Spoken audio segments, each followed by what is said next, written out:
The call came while the hallway lights flickered, like even the building knew something was ending. "Calm down, Jonah," my father said into my ear, his tone polished and tired. It was an old piano. "Stop romanticizing junk." I stared through the glass of room 417. Machines breathed for my great-aunt Mara in slow, mechanical sighs. The woman who raised me when no one else bothered. The woman who told me, again and again, that sound could save a life. I ended the call without replying. Inside the room, the air smelled like antiseptic and wilted flowers. Mara lay impossibly small, her collarbones sharp beneath the sheet, one hand curled as if it still remembered chords. The nurses said she could hear. I believed them. So I told her everything. I told her how the upright piano in her sunroom, the one she let me practice on when I was 12, the one she swore would be mine when the world finally caught up, was gone.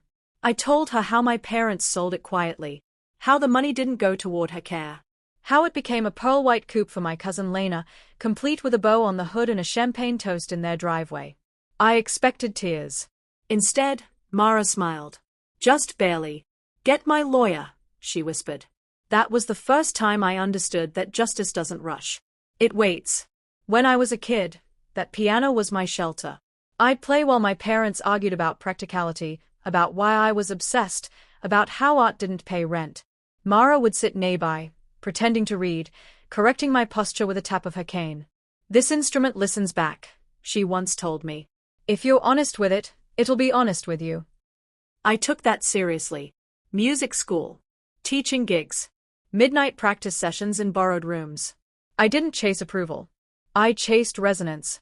Somewhere along the way, my family decided that made me expendable. The piano's disappearance was slow, deliberate. First, vague answers. Then annoyance when I asked. We needed space. It was deteriorating. "You're being dramatic again." Then I saw the car. It was parked diagonally across their driveway like it owned the place. Lena leaned against it, laughing while my aunt filmed her reaction. I didn't stop. I didn't wave. I went home and started digging. Turns out instruments like that leave paper trails. Serial numbers. Restoration records. Private listings. Within hours, I found the transaction. Sold through an intermediary, shipped to a collector in Vienna. Funds deposited into a joint account tied to my uncle's consulting firm. I printed everything. Mara lasted 3 more days.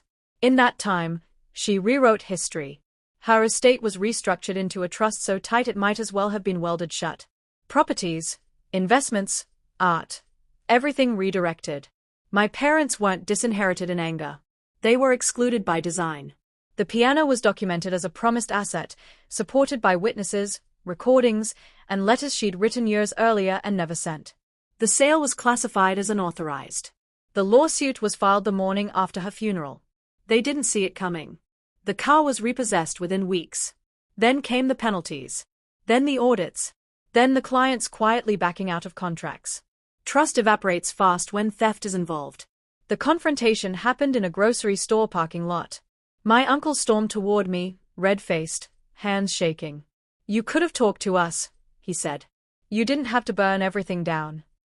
I met his eyes. "Steady. You sold something that wasn't yours," I said. "This is what the receipt looks like." He had no answer. Neither did anyone else. The piano is still overseas. Appeals move slowly. Courts move slower. But inevitability is patient. I visit Mara's grave sometimes and tell her the updates. I tell her I'm still teaching. Still playing. Still waiting.